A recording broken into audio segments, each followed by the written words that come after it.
بالله من الشیطان الرجیم. بسم الله الرحمن الرحیم.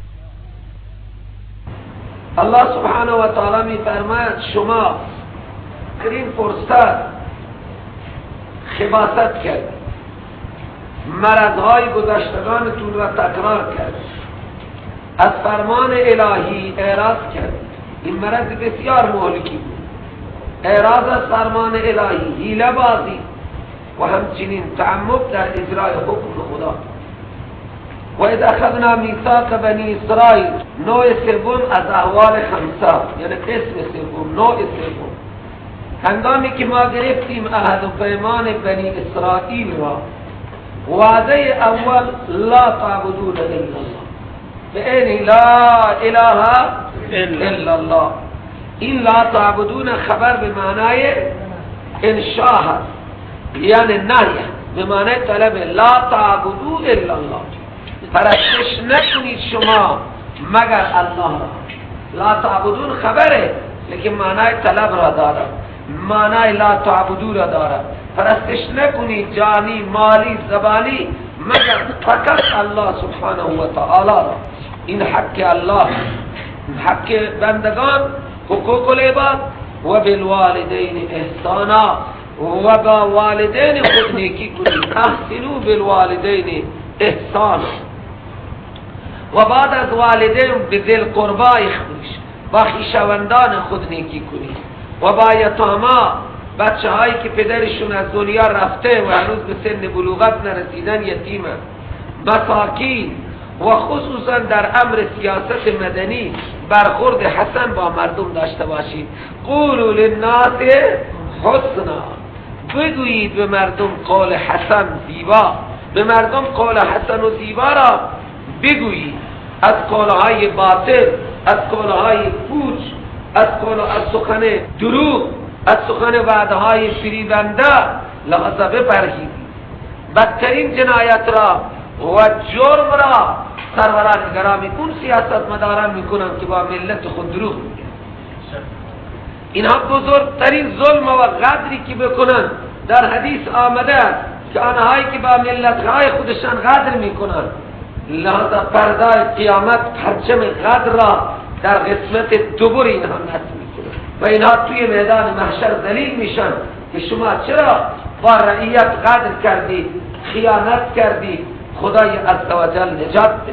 به درویشی قناعت کن که سلطانی خطر دارد. سلطانی که عدالت در آن نباشد، حقوق انسان ها ضایع بشه، فردای قیامت پرچم خیانت را در قسمت دوبرش نصب میکنند و این پرچم خیانت است در میدان محشر میگردد و رسوا میشه.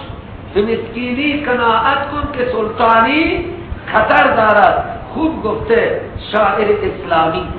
قولوا للناس حسنا، یعنی قولا حسنا.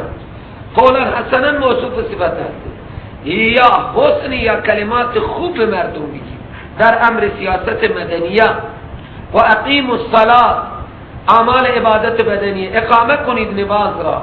و آتوا الزکات، این عبادت بدنی است و تعظیم الله. و آتوا الزکات، زکات پرداخت کنید، این اسباب اخلاق است و لحاظ عبادت مالی را انجام بدهید. با وجود این همه عهد، میثاق، تعهدات، شما از زیر بار این دستورات الهی شانه خالی کردید. ثم تولیتم، این ثم استبعادیه، از شما عهد گرفته بود که غیر از الله کسی دیگر را پرستش نکنی، شما دیگران را پرستش کردید. به شما گفته شده بود که و بالوالدین احسانا، به والدین خود نیکی کنید، شما با والدین جفا کردید. به ذی القربی نیکی کنید، یتاما نیکی، مساکین. به مردم برخورد حسن داشته باشید و برخورد سخت با مردم نکنید. بیجا مردم را چوبکاری نکنید، بیجا مردم را تجسس اسرار مردم را نکنید. لحاظا برخورد حسن داشته باشید. شما اقامه نماز کنید، آتوا زکات کنید. لحاظا با وجود این همه تعهدات و میثاق، ثم تولیتم، ثم استبعادیه. امروز این مرضها در این امت هستن یا نه؟ پرستش غیر الله دیگه بیداد میکنه. جفا با والدین که دیگه هیچ حرمتی ندارد. کدام والدین از فرزند خودش خوشنود باشد. لحظه به ذل قربا، یتاما، مساکین، این همه تعهدات را امروز این امت هم زیر پا گرفته. دستور اقیم الصلاة چقدر نادیده گرفته شده. شما در شهرستان‌های بزرگ حتی در خود همین زاهدان موقع نماز نگاه کنید چقدر در مسجد دارن نماز میخوانند و چقدر در خیابان و کوچه ها دارن تردد میکنن، اذان شنیدن، اقامه شنیدن، از جلوی مسجد تردد میکنن. اینها نه یهودی هم، نه نصرانی هم، نه مجوسی هم، نه سیک هم، نه بکال هم، نه هندو هم. اینها همین گویندگان لا اله الا الله هستند که زیر باطن زیر طاعت الله سبحانه و تعالی شانه خالی میکنن. آنهایی که صبحها خوابیدن و برای نماز صبح بلند نمیشن چند برابر آنهایی هستند که برای نماز بلند میشن، همونجا یک تنزی میکنن و باز سرنگون میشن. همونها که اصلا بلند نمیشن، شما اگر تحقیق کنید چند برابر آنهایی هستند که برای همون دو سلطوکی که مثل ما به زمین میزنن بلند میشن. این دستورات الهی را الله تعالی میفرماید شما نقض کردید. ثم تولیتم، با وجود این همه تعهدات و میثاق شما از فرمان الهی اعراض کردید. الا قلیلا منکم، مگر خیلی کم از شما، مثل عبدالله ابن سلام خود دیگر کسانی که سعادت داشتن از اهل کتاب که مشرف به ایمان میشن، خیلی کم. و انتم معرضون، لحظه این اعراض از فرمایشات الهی و دستورات و اوامر الله عادت شما هست. و انتم معرضون، این مرض اعراض از فرمان الهی مرض قدیمی در میان شما دارد میاد. حکم الهی را شنیده نادیده میگیرید، شنیده را ناشنیده میگیرید، از انجام را لحظه که لالا انجام میگیرید، چیزی که باید انجامش بدید نمیگیرید. تتمه میثاق مذکور از شما تعهد گرفته شده بود که ببینید این جنایت را نکنید، همکیشان خود را قتل نکنید، اسیر نکنید، گروگانگیری نکنید. ولهذا اگر هم مذهبان شما در میادین جهاد و جنگ اسیر شدن و طرف مال خواست، همه شما موظفید که مال بدید و اسیران خود را آزاد کنید. تعهد بزرگ از اینها گرفته شده. قتل نکنید یک دیگر را، گروگان نکنید یک دیگر را. اگر اسیر شدن همکیشان و مذهبان شما به دست دشمنان شما، با فدیه مال اینها را آزاد کنید. این یهود از این امر صریح الهی که میثاق بیشه‌ای بود، دو چیز را نادیده میگرفتن. قتل عادی بود برای آنها، گروگان گیری و اسیر کردن برای آنها هم عادی بود. این دو حکم خدا را دیده دانسته نقض میکرد.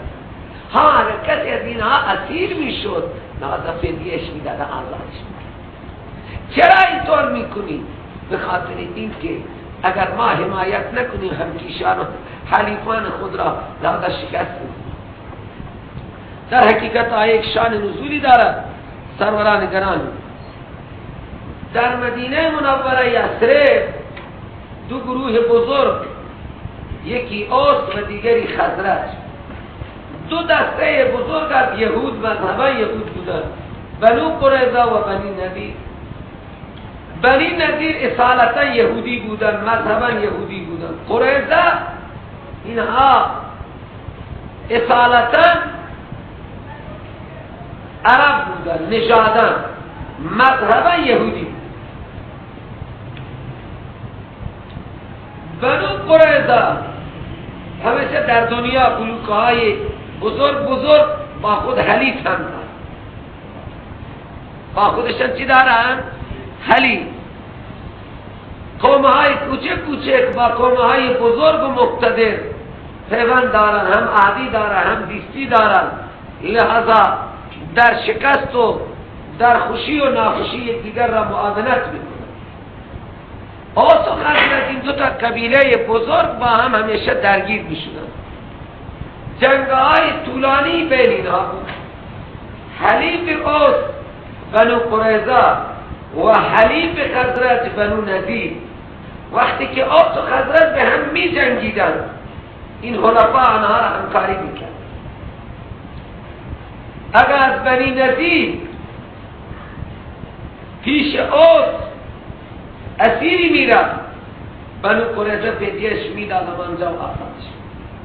بنو قریظه و اوس با هم حلیف بودن، بنی نذیر و خزرج با هم حلیف بودن. اوس و خزرج با هم درگیر که میشدن، اینها حلیفان خود را تقویت میکردن، هم قتل میکردن هم اسیر میکردن. غلبه از اوس میشد، بنو قریظه و اوس بنی نذیر را و خزرج را هم قتل میکردن هم اسیر میکردن. دیگه وقتی میرفتن آنجا دیگه بنو قریظه اوس را باج میداد و اسیران بنی نذیر آزاد. اگر بنو قریظه نزد خزرج و بنی نذیر اسیر می آمدن، بنی نذیر به این حلیفان خودشان باج می دادن و بنو قریظه را آزاد بود. وقتی به اینها می گفتن که چرا چنین جنایت می کنید، اسیر می کنید و قتل هم می کنید و باز فدیه هم می دهید، گفتین دستور کتاب و دین و مذهب قرآن عظیم الشان فرمود دو حکم صریح خدا را نقض می کنید و یک حکم خدا را اجرا می کنید. این دیگه چه نوع کفر سختی؟ افتؤمنون ببعض الکتاب و تکفرون ببعض.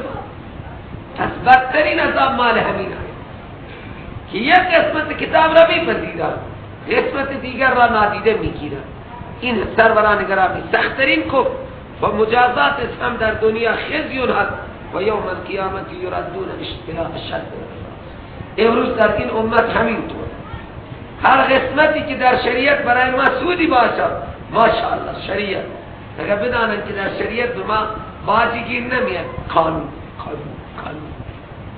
اینها را من میگم که اینها که از شریعت سرپیچی میکنند چون سودی در شریعت برای خود نمیبینند، اینها را همون فتوای رب العالمین است فلا و ربک لا یؤمنون حتی یحکموک فیما شجر بینهم.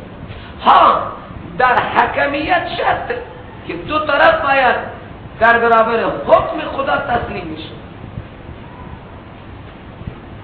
و حکم را بپذیرند که در میان آنها حکمیت میکنند، تحکیم حکم را بپذیرند. حالا اگر یک شخصی اعتراض بکند که من مثلا قضاوت این مولوی اسلام که قاضی نیست، مثلا حکومت قاضی نیست، من قضاوت این مولوی را نمیپذیرم، این انکار شریعت نیست. او زنش حتما به مولوی خوب نیست. ها مگر بگه که طبق قانون شرعی و حکم شرعی من فیصله میخواهم، تو لحظه هر که طبق قانون شرعی فیصله بکند، لحظه او که حکم مولوی نیست و فلان و فلان نیست، باید در برابرش تسلیم میشه. متوجه ارزم شدی دارم معنا میکنم. و اذا اخذنا میثاقکم، یاد کنید اون لحظه که ما از شما تعهد و عهد و پیمان گرفته بودیم. پیمان اول، عهد اول، بیان میثاق، لا تسفکون دماءکم، نریزید خونه هایتون را. خبر به معنی نهی، نریزید خونه های خود را با خانه جنگی، این حکم اول.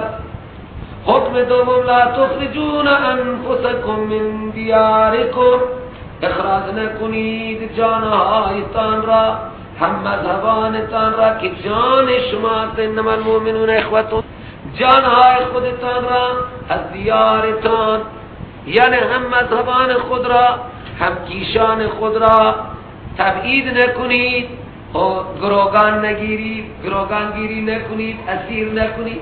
لا تخرجون انفسکم، یعنی برادران مذهبی خود را تبعید نکنید و اسیر نکنید از دیارتان. ثم اقررتم، برای این دو حکم شما اقرار هم کردید و انتم تشهدون، اکنون خود شما شهادت این مسئله را میدهید. خود شما میگی بله خونریزی برادر دینی حرام و همچنین او را اسیر کردن و گروگان کردن هم حرام. خود شما به این مسئله ها هم اعتراف دارید، هم اقرار میکنید و هم شهادت میدهید، یعنی شهادت این مسائل را میدهید. باز از شکنی خباست اولا، ثم انتم هاولا، بعد از این عهدهای و پیمانها، شما همین آقایان، حالا فهمیدی انتم هاولا چه من؟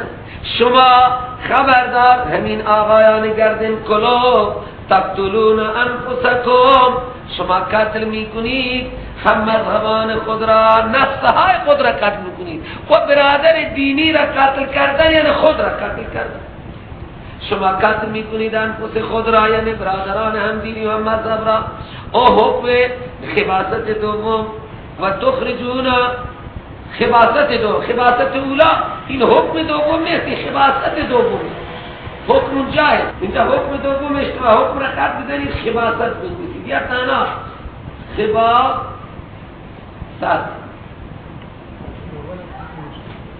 اونجا که درسته حکم لا تسفکون دماءکم ولا تخرجون انفسکم، ها دو تا حکمه.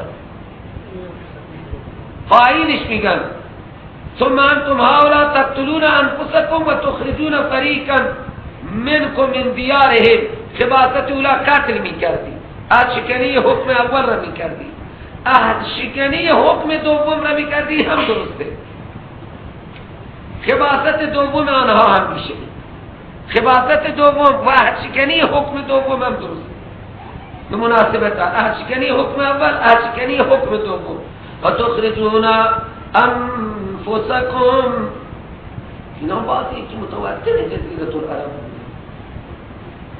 جزیرة العرب از اول اونجا بود، خیبر مال اونها، یثرب و دوربر یثرب مال اونها. اینا حالا پیغمبر علیه السلام فرمود اینها دیگر خیلی بدن از نظر خیانت از جزیرة العرب اخراج. اصلا که اینها حضرت ابراهیم علیه السلام نزل اینها منتهی به حضرت ابراهیم میشه نه؟ حضرت ابراهیم عراقی بعد از هجرت شد اردنی و به اصطلاح شامی و فلسطینی. این نسل اونجا تشکیل شد. اگر اصلا نگاه کنی ابراهیم که عراقی، حضرت ابراهیم از نمرود از عراق هجرت کرد به مصر و از مصر به شام و آنجا این امت تشکیل شد. نسل اینها حضرت ابراهیم و اسحاق و یعقوب و الهاتا در این دیار دیگه اینها سالها هزار سال طول کشیده بود. تو این دیار آمده بودن متمثل در جزیره العرب آمده بودن متمثل شده بودن. این نیست که پیغمبر تعصب داشت، لیکن چون مذهبا شریع بودن گفت یهود و نصارا از جزیره العرب اخراج کنید. یا در جزیره العرب استسلام نبود، یا ایمان یا کفر یا تبعید. اینها باید مار در آستین نباشد. شیطنت اینها تا قیامت ادامه دارد. قرآن عظیم و شان هشدار به همین خاطر داده از مجوسی ها قرآن بر حذر نداشته بیاد. الله تعالی دانا بوده، حکیم بوده، دانسته که مجوسیت در دنیا منقرض میشه. الان مجوسیت و زردشتیتی در دنیا به اون صورت که اقتداری و حکومتی داشته باشند هم وجودی ندارد. همه این مذهب بزرگ در زمان نزول قرآن پاش شد، یا مسلمان شدن یا همون در زردشتیت مردند و گم شدند و رفتند. زردشتیت یک چیز بسیار بطلانش ظاهر، آتش پرستش کردن و دور بر آتش نشستن که بله این برای ما مراد میده مقداری عقلی خیلی بعید. خب خباثت دوم یا عرشکنی حکم دوم تخرجون فریقا منکم من دیار.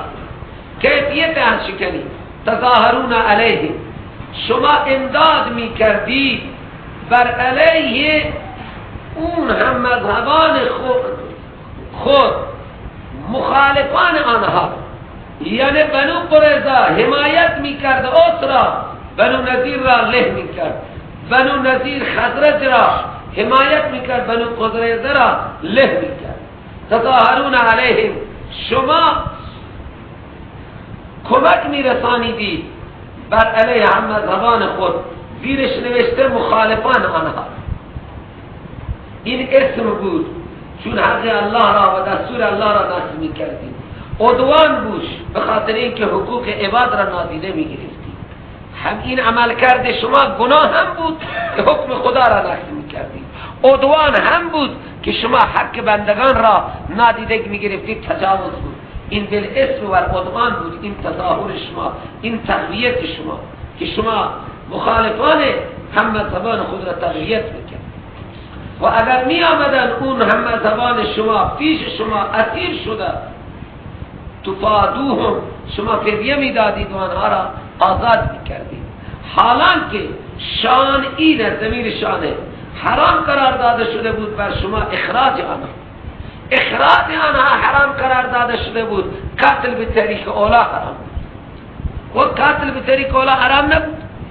تو حالان که حرام شان اینه که حرام قرار داده شده بود بر شما اخراج آنها، قتل به طریق اولا حرام قرار داده شده بود. پس نیست جزای کسانی که مرتکب این عمل میشوند از شما مگر رسوایی در حیاتی دنیا. ذلیل میشید، رسوا میشید، مردم شما را ملامت میکنن، میگن بابا قتل میکنید، اسیر میکنید و الان پول هم میدید و آزاد میکنید. این چی خلاف عقل شما میکنید؟ این خودش یک رسوایی، درسته یا نه؟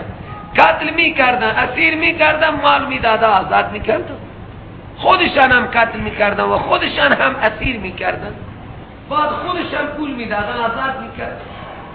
چه کار بد و زشتی! این یک رسوایی در حیاتی دنیا. و یوم القیامت یردون الی اشد العذاب. و ثمره اخروی اینها را الله تعالی بیان میکنه. و روز قیامت اینها ارجاع داده میشوند به طرف شدیدترین عذاب، یعنی خلود فی النار. و نیست الله تعالی غافل اما تعملون، از اعمال زشت شما که شب و روز انجام میدید. دیگه اعمال زشتی که شما شب و روز انجام میدید، خیانت میکنید، انواع و اقسام خیانت میکردن، خصوصا سران یهود.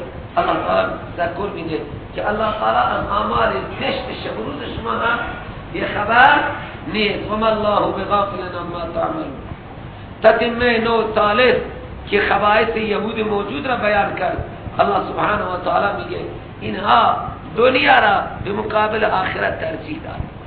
این خاطر دلار و پول، این همه خرافات را، شرک هم نظرهای غیر الله را برای خوردن نظرهای غیر الله و برای که پولهای کلانی از این کارها حاصل آنها بشه این کار را انجام میدادن. الله تعالی میگه چه بدبختی! شما به خاطر پول دستورات الهی را نقض میکنید و به خاطر عزت ناچیز دنیا شما دستورات الهی را نقض میکنید. واقعا این بدبختیه و واقعا این کم عقلیه که انسان حطام ناچیز دنیا را در مقابل نعمتهای سرمدی آخرت ترجیح میده. علت سنه اولئک الذین اشتروا الحیات الدنیا بالآخرة. اینا کسانی بودن که خرید کردن زندگی دنیا را به مقابل آخرت، آخرت را دادن، دنیا خریدن. چرا؟ مخالفت احکام شرعی معنیش همین که این آقاها دنیا را ترجیح دادن و آخرت را برباد کردن. واقعا همکیشان یهود همین طور، فقط بهار دنیا را، پست و زر دنیا را، اقتدار دنیا را در برابر آخرت سرمدی دارن ترجیح. اولئک الذین اشتروا الحیات الدنیا بالآخرة لذا فلا یخفف عنهم العذاب. سبب کرده نمیشد از سر اینها عذاب، ولا هم ینصرون، و نه اینها نصرت کرده میشوند، از هیچ نوع شفاعتی بهره مند نمیشوند. نه شفاعت بالاذن برای اینها میشه و نه شفاعت وجاهت و محبت کسا امکان نداره. نوع رابط الله تعالی میگه دستورات الهی، نماز، روزه، بالوالدین احسانا، بذی القربی و تاما و مساکین احسان کردن، زکات دادن، نماز خواندن، اینا به جای که اینها تا جایی تجاوز کردن و دنیا را و عزت دنیا را ترجیح دادن که به جای این که احکام الهی را عمل کنن، به جای خود که انبیاء الهی را انکار کردن، تا جای خیانت کردن. اون که احکام الله را نقض کرده هیچ، لیکن ها انبیاء الهی را بدون کوچکترین جرمی که قتل انبیاء همیشه بدون جرم هست، خود آنها هم میدانست ما ناحق نبیمید. این انبیاء به ما هیچ ضرری وارد نکردن. حال چهارم اینها و نوع قسم چهارم از احوال خمسه بنی اسرائیل نوشته احکام به جای خود، شما انبیاء را قتل و تکذیب نمودید. ولقد آتینا موسی الکتاب، به تحقیق ما دادیم موسی کلیم را. و ربط این آیات داریم به این طرز بیان میشه از احوال خمسه آنها. لحظا این حال چهارم آنها، احکام را که عمل نکردید به جای خود که انبیاء را قتل کرد. ما دادیم موسی علیه السلام کتاب و کفینا من بعده بالرسول و پشت سر موسی علیه السلام اعزام کردیم انبیا را تا آخر امر دادی عیسی ابن مریم را. عیسی ابن مریم نفی الوهیت هست. عیسی ابن مریم الله نیست، ابن الله نیست. ثالث و ثلاثه عیسی که ابن مریم بود به او هم دادیم بینات، دلائل واضح و روشن، انجیل و معجزات را بهش دادیم و تقویت کردیم اون عیسی ابن مریم را با روح قدس جبرئیل پاک. جبرئیل روح میگن که روح انسان و غذای روح انسان وحی الهی است. وحی هم روح است، جبرئیل هم روح است. این روح مقدسی که در آن هیچ گناه و معصیتی نیست. از هر نوع گناه و نسیان جبرئیل پاک. مریم عبرانیه، میگن مریم به معنای عابدت الله، عابده یعنی عبادت کننده. های عمرانی هستن که نقل میشه در عربی، معناشون زیاد ملاحظه نمیشه. در آن زمان شاید ملاحظه میشه، در عربی فقط نام تسمیه آنها ملاحظه. و تقویت کردیم ما او را با روح قدس. افکلما جاءکم رسول، این استفهام تکریریه. الله تعالی میگه در هر زمانی که هر پیغمبری با حکمی می آمد که مخالف طبیعت آنها بود، مخالف رسم و رسوم آبا و اجداد آنها بود، اونها دو رویه برای اون حکم به پیش می گرفتن. اگر نبی دارای فامیل قوی می بود به تکذیب اون نبی اکتفا می، و اگر نبی از نظر فامیل کمی کمتر بود و ضعیفتر به قتل او خود را تسکین می. تو چرا حکم خلاف آیین آبا و اجداد ما آوردی؟ یعنی در طول تاریخ مرض شدید و مدیدی در میان اینها. هر زمانی که هر نبی حکمی می آورد و آن حکم مطابق رسم و رسوم باطل آنها نبود، آنهایی که از نظر فامیلی قوی بودن به تکذیب آنها اکتفا می کردن و آنهایی که از نظر فامیلی ضعیف بودن به قتل آنها دل خود را تسکین میکردن. لعنتی. افکلما استفهام تقریریه و جزای این کلما استکبرتم، آیا هر زمانی که آمد پیش شما یک رسول بسیار عظیم و شان به ما سبب استکبار با آن دستوری که لا تهوا انفسکم، نفس شما آن دستور را نمیپذیرو، یعنی این دستور با طرز زندگی شما مخالف بود، استکبرتم جزا، شما استکبار کردید. هر زمانی که رسول عظیم و شانی با دستور مخالف نفس شما آمده استکبرتم، شما استکبار کردید. نتیجه استکبار چی شده؟ مرض شدید و مدید بوده، یعنی مرض شدید و مدید بوده. فریقا کذبتم، یک فریقی را از اون انبیا که از نظر فامیل قوی بوده شما تکذیب کردید، و یک فریقی را از انبیاء علیه السلام که از نظر فامیل ضعیف بودن تقتلون، شما قتل کردید. مضارع به معنی ماضی. پس اینها احکام را که عمل نکردن، به جای خود نماز نخواندن، روزه نگرفتن، زکات ندادن، با مردم برخورد سخت کردن، این که زیر بار اطاعت نرفتن، به جای خود که انبیاء شما کردن در طول تاریخ چه مرض شدیدی و چه مرض مدیدی شما دارن. افکلما، این استفهام اینجاست. کلما جاءکم رسول مما لا تهوا انفسکم، جزای کلما استکبرتم است. نتیجه استکبار فریقا کذبتم و فریقا تبتم و قالوا قلوبنا، و دیگه اعلان کردن که دلهای ما غلفند، یعنی پر شده از معرفت، الان دریچهشون بسته، دیگه معرفتی اونجا راه نداره. غط مغرور بودن.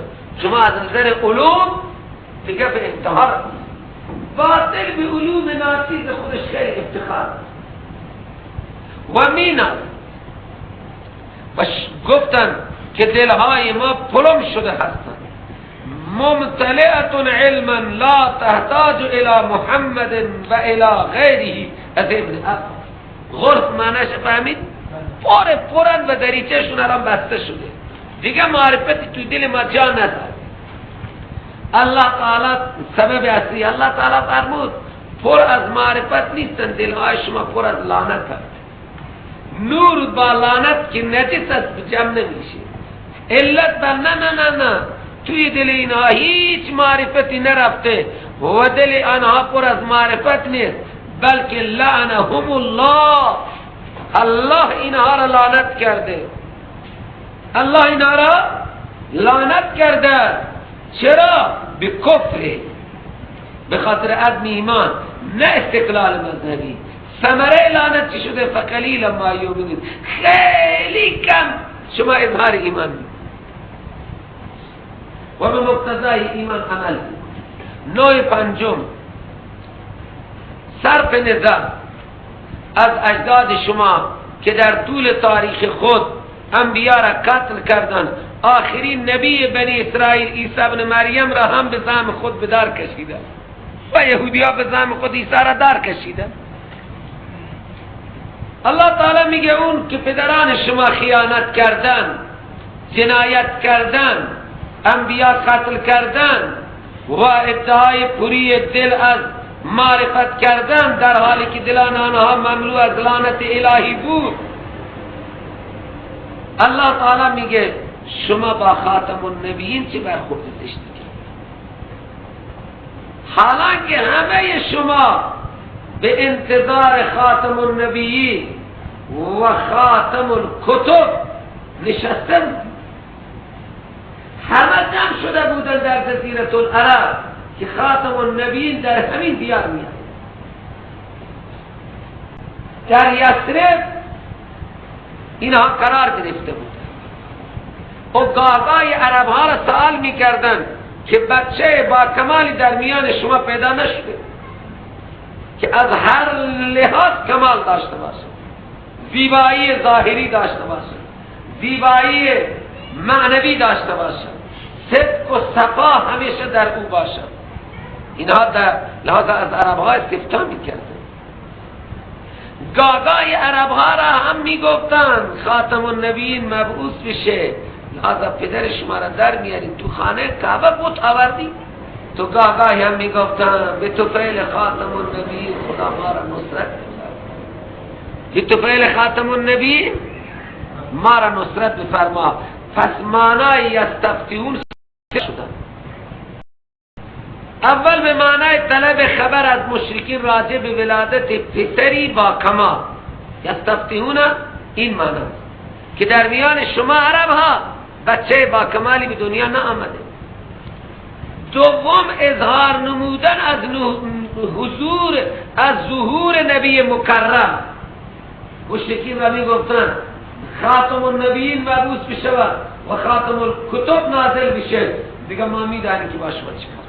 و سوم طلب استنصار به طفیل خاتم النبیین میکرد. الله سبحانه و تعالی بعضیها یعنی یهود و نصارا تا کنون به زعم خودشون به انتظار خاتم النبیین نشستن. 1426 سال خورده ای از هجرت دارد میگذارد، لہذا آنها به انتظار خاتم النبیین نشستن و خاتم الرسول. ولی تا زمان خاتم النبیین اینها به همین نیت نشستن و میگویند تجمع یهود در این دیار هم به همین خاطر بود که بیشتر گویندگان و تخمین زنندگان همین دیار را محل ولادت و محل ظهور حضرت تخمین زده. علت تجمع یهود در یثرب و حول و حوش یثرب هم به خاطر حمایت خاتم النبیین بوده.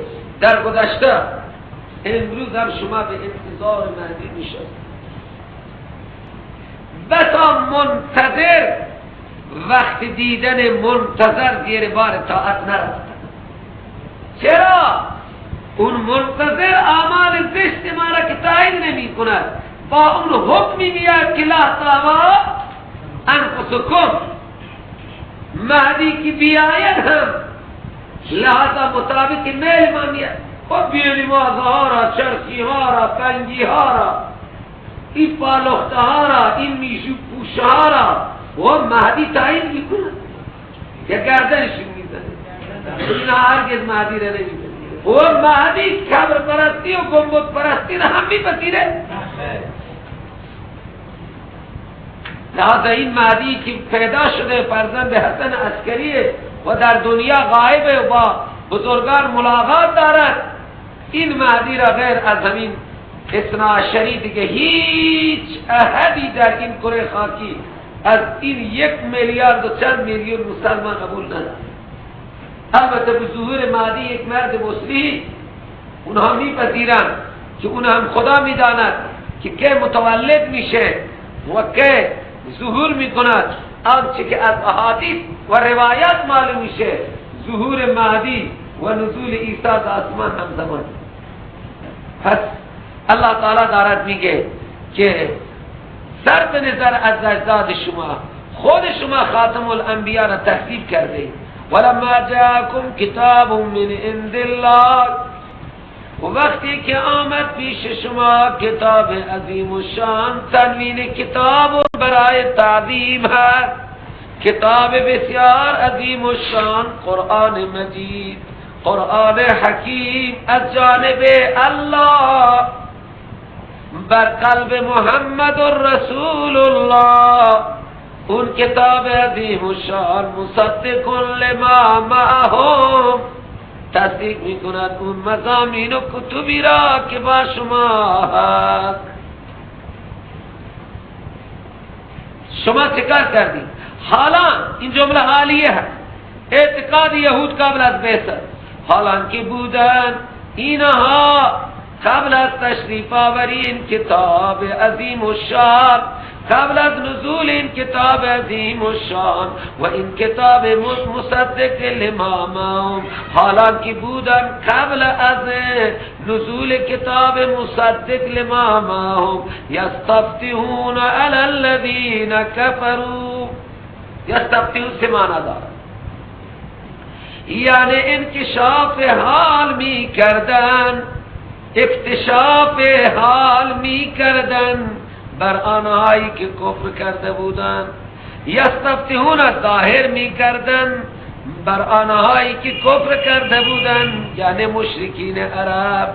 از احوال رسول بیان می کردن، از احوال کتاب بیان می کردن، یا طلب نصرت می کردن در مقابل دشمنان. می گفتن خدایا به تو فعل خاتم النبی و به شرافت قرآن ما را نصرت بفرما. یستفتحون، طلب نصرت می کردن یا منکشف می کردن احوال و اخبار رسول الله را و صفات رسول الله را که حضرت محمد رسول الله صلی الله علیه و آله در تورات مگه نبود؟ محمد رسول الله والذین معه اشداء علی الکفار رحماء بینهم تراهم رکعا سجدا یبتغون فضلا من الله ورضوانا سیماهم فی وجوههم من اثر السجود ذلك مثلهم فی التوراة. ذلك مثلهم، صفات محمد و یارانش در تورات چنین بیان شده است. توراتی ها می دانستند لیکن کتمانش می کردن. او ورقهای تورات اصلا زیر صندوق بود. اینا وقتی محمد رسول الله را می خوانند چطور معنیش می کنند؟ والذین معه یعنی مهدی، والذین معه یعنی جعفر صادق، والذین معه یعنی موسی کاظم، والذین معه یعنی زین العابدین، والذین معه یعنی حسن و حسین شدال الکفار بودن. اونا که بچه بود کجا شدال الکفار بود؟ قرآن دارد وقتی که نزول می شود قرآن و صحابه شدال الکفار نبودن. حسن و حسین و رضا یا متولد شدن یا نشدن. اینها را قرآن می گفت به مردم که برید شدال الکفار.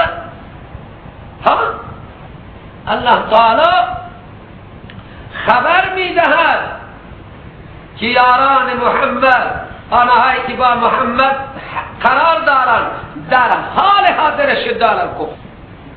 این یک ادعایی هست که وجود دارد، تحقق دارد. اشداء الکفار رحماء بینهم. الله تعالی میگه قبل از بعثت اینها حال رسول الله را بر مشرکین منکشف میکرد. کانوا یستفتحون علی الذین کفروا. لیکن بعد از بعثت چی شد؟ فلما جاءهم ما عرفوا، وقتی آمد پیش آنان کتابی و رسولی که کاملا میشناختند او را. عرفو آمد، ما عرفو قضای بعضی مردم نادان میگن مگر نمیدانن اینا، مگر این قرآن را نمیخوانن. هم میگن بله میدانم میخوانم، مگر من که منم، تو که توی، خاتم النبیین هم که بیاید اینها بر نمیگرد. و اینها ملا بودن یا نه؟ و اینها به انتظار خاتم النبیین نشسته بودن یا نه؟ اظهار میکردن یا نه؟ طلب نصرت به طفیل خاتم النبیین میکردن یا نه؟ من هر سه توجیه یستفتحون را که نوشته کردن در حاشیه حضرت استاد من قبول دارم. هر کدام یعنی از پیغمبر خبری داشت، لیکن هنگامی که پیغمبر علیه السلام آمد اینها شناختن یا نشناختن؟ قرآن چی میگوید؟ فلما جاءهم ما عرفوا، اینها اسلموا یا کفروا؟ کفروا به، اناداً کفر کردن به ما عرفوا. اللہ تعالی هم مار که لعنت را فوری چسبان. فلعنت الله علی الکافرین. حالا بعضی یهودی ها را مومن میدون، مذهبی دینی کتابی، پس لعنت خدا بر چنین کافرها باشد که حق را شناختند و انکارش کرد. و ما عرفو را حق را نشناختند، پیغمبر را نشناختند، قرآن را نشناختند. پس لعنت خدا بر همچنین کافرها باشد. بوش امروز مگر قرآن را نمیشناسد، محمد رسول الله نمیشناسد. ای چینی ها خبر ندارن که قرآن کتاب الله، همون الله که ما را نام میده، آب میده. پس لعنت خدا بر چنین کافرها. شما میگید که اتمام حجت نشده؟ 1400 سال اینها پیغمبر را شناختن، قرآن را شناختن، پس لعنت خدا بر اینها تثبیت است. فلعنت الله علی الکافرین. پس لعنت خدا، الف لام الکافرین معهودیه، بر چنین کافرها که دیده دانسته حق را نادیده میگیرند. هر که صداقت حضرت ابوبکر صدیق، عمر فاروق، فداکاری اینها در تاریخ بشریت چنان ثبت است و تمام یهودها و نصرانی ها قبول دارند که بعد از محمد این چهاریار چقدر فعالیت کردند، چقدر دنیا را تحت سیطره اسلام آوردند. این شان باهر اینها را انکار کردند. این انکار عمدی نیست. نبی را اینها نیکی آشنایی با نبی نداشتند. اقنا ما به نبوت همه انبیاء افتخار داریم. اگر می گفتن در یک نقطه دنیا نبی مبعوث شده و در نبوت باز می شد، همه ما با 1000 قیمت خود را به اون نبی نمی رسانیدیم. چه اندازه عظمت انبیاء علیهم السلام در دل من شما جا دارد؟ خیلی جا دارد. یک کلمه یعنی نبی را دید، راه مستقیم خدا را دید. درسته یا نه؟ اکنون راه ما محتمله، لیکن با دیدن نبی مثبت میشه. تو نبی را دیدن کار آسانی نیست سروران گرامی. اینها به عظمت انبیا، به عظمت بزرگان اینقدر اعتقاد داشتن. وقتی که حضرت عبدالله ابن سلام خبر شد، در تاریخ من خواندم یک جایی، مادرش زیر درخت خرما نشسته بود. این عالم بزرگوار بالای درخت خرما رفت، خرما بچید. خبر آمد که جا محمد. چون خبر محمد در یثرب و خبر آمدن محمد در یثرب پیچیده بود و تعدادی از خوشبختان و خوشنصیبان یثرب مشرف به اسلام شده بودند قبل از تشریف آوری حضرت صلی الله علیه وسلم. تا عبدالله ابن سلام این خبر را شنید که محمد عبدالله ابن سلام این عالم ربانی فوری از درخت خرما آمد پایین. مادرش تعجب کرد که گویا به خبر دادن که موسی کلیم الله آمد، چنان بی حوصله شدی پایین آمدی، خرمای نچیدی و آمدی پایین. گفت مادر جان آنچه من میدانم کمالات انبیا را، اونها میدانستن میت انبیا را که یک صحبت نبی انسان را چطور میکنه. خدا قسم یک لحظه در صحبت اهل الله یک مرد واقعی اهل الله باشد، مثل ما بخور و بخوابی نباشد، لحظه انسان در صحبت اهل الله خدا یاد میاره. در زندگی صحبتی یک زمانه با اولیاء بهتر از 100 سال عبادت بی ریا. یک لحظه با اهل اللهی مسیر انسان عوض میشه. این نیست که شما فکر کردید اینها دانسته رسول الله را انکار کردن پس لعنت خدا چسبیده یاد. فلعنت الله علی الکافرین. الف لام الکافرین الف لام عهد خارجیه. برای بیان این مطلب حضرت در زبان اردو معنی کرده ایسی کافرین، منده این چنین کافر، بر چنین کافرها لعنت حق را دانسته انکار کرد. امروز لعنت خدا بر بوش و بلل و شارون و همکاران اینها چسبیده، اینها قواره لعنت. علاج آنها همونه که وغلوظ علیه و ما واهم چقدر فشار بیارید برده تا که دست ظالمانه اینها کوتاه بشه، جا اینها که جهنم بله وظیفه شما فشار آورده. سبحان الله، چه خدای بینیت میگه اینا دشمن من لعنتی هست. اینها محمد صلی اللہ علیہ وسلم را دانستند و دانستن را نادانسته گرفتند، بی خاطر لعنت الهی بر اینها باریده. خود الان که الان به مقابله حق آمدن، به مقابله قرآن آمدن، به مقابله دین آمدن، ولهذا اهل دین را فاسد و مفسد و این همون لقب هایی که به انبیاء دادن الان دارن میده مسلمان. اکنون الله تعالی تتمه نوع پنجم را بیان. چرا اینها کفر کردن حالا که رسول الله را کتاب مصدق معهم را شناختن؟ بله چرا انکارش کردن این بدبخت؟ انکار به این خاطر که چرا الله خاتم النبیین را و خاتم الکتب را بر بنی اسماعیل نازل کرد و او را نبی کرد. علت انکار، سبب انکار، چرا عربی را خدا این مقام را داد؟ همون عرب ها را که ما تهدید می کردیم که به ذریعه این نبی آنها، سیطره آنها، شرک آنها، خودپرستی آنها میاد پایین، لذا خدا در میان عرب های امیین حسادت برای چه؟ که چرا در بنی اسماعیل که امیین هستند علمی به اون صورت مثل یهود و نصارا نداشتن، کتابی اصلا نداشتن، صحائف ابراهیم و اسماعیل از دست اینها رفتن، غیر از ادعای ابراهیمیت دیگه هیچ. همطور که شما من ادعای سنیگیری میکنیم و گویا سنیگیری با من و شما موت و حیات دیگران تجلیل و تعطیل، من و شما هم تجلیل و تعطیل. سینزه بدر ساسانی را ساسانی ها اجرا میکنم، من و شما هم اجرا میکنم. بله نام سنی پاک، سنی پاک گویا سنت نه سنی، مگه با همی شهر مردم میشه بره جایی.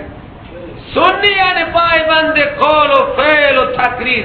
سنت این چیز قولا فعلا اخلاقا حضرت رسول صلی الله علیه و سلم را اتباع کردن، این هست سنی. با ادعا کسی سنی نمی. به ما خیلی بده آن چیزیه که فروختن، اشترا به معنی باو هست، چون اشترا هم به معنی فروختنه هم به معنی خریدنه، اینجا به معنی فروختن. خیلی بده آن چیزی که فروختن به مقابل آن جانهای خود را. این ما مبهمه، ان یکفروا مخصوص به زن و بیان ما، یعنی کفر به منزل الله خیلی بده، نفسهای خود را فروختن، یعنی کفر به ما کردن. چرا کفر به منزل الله کردن؟ بغض و حسد کردن از نزول، از حالا من ان ینزل را به معنی تنزیل میکنم، بغض کردن که نازل کرده الله فضلش را بر کسی که خواسته از بندگان یا نبی آخر زمان. باقی کردن که خدا چرا قرآن را بر خاتم النبی نازل کرد. بغض کردن، بغاوت کردن که به خاطر این که این سبب انکار یهوده. لئن ینزل الله، به خاطر این که نازل کرده الله فضلش را یعنی قرآن را علی من یشاء بر کسی که الله خودش خواسته، از هیچ چارپای مشوره نگرفته از بندگان خودش. پس به این خاطر که حسد کردن که خدا چرا خاتم النبی را در بنی اسماعیل مبعوث کرده، نبی را دانسته، کتاب را دانسته، انکار کردن. کفروا به فلعنت الله علی الکافرین. علت انکار چی بود؟ تنزیل کتاب بر محمد صلی الله علیه وسلم. اکنون الله تعالی میگه اینها از من خدا چیه؟ فباؤوا بغضب، اینها رجوع کردن با یک غضب بسیار بزرگ، همراه با اون غضب قبلی که بر اینها بود. قبل اینها زیر بار تورات و انجیل نرفتن، مغضوب علیه بودن. اکنون با یک غضب مجددی با انکار محمد و قرآن اینها وجود دارد. بله یهود همه بنی اسحاق بودن، نسبا اسحاقی بودن، بنی اسرائیل چی همون روز اول دارم میگم. اینها همه بنی اسرائیل یعنی فرزندان یعقوب ابن اسحاق ابن ابراهیم خلیل. بی خاطر الله تعالی میگه فباؤوا بغضب، اینها رجوع کردن با یک غضبی که بر آنها آمد به خاطر انکار قرآن و محمد، همراه با اون غضبی که قبلا داشتن. لذا ثمر اخروی وللکافرین عذاب مهین. برای چنین کافرهای باغض، برای چنین کافرهای کینه دوست که خدا فضل را به محمد داده کینه میکنه، الله تعالی میگه برای این چنین کافرها عذاب اهانت کننده است. کافرها را عذاب اهانت میکند، مومنها را تطهیر. عذاب مهین برای کفار، او عذابی که به مؤمنین میرسه برای تطهیره. مومنای گناهگار میرن که شسته بشون، بدنشون چرک گرفته، گناه کردن، حب جاه و مال اینها را گرفته، کوتاهی در عبادات و طاعات داشتن، لحاظا اینها را الله تعالی در جهنم اگر ببره که بشویه در بیاد، برای شستن میره در جهنم، چرکه های آنها شسته بشون. عذاب مهین مال کفار. و آخر دعوانا ان الحمد لله رب العالمین.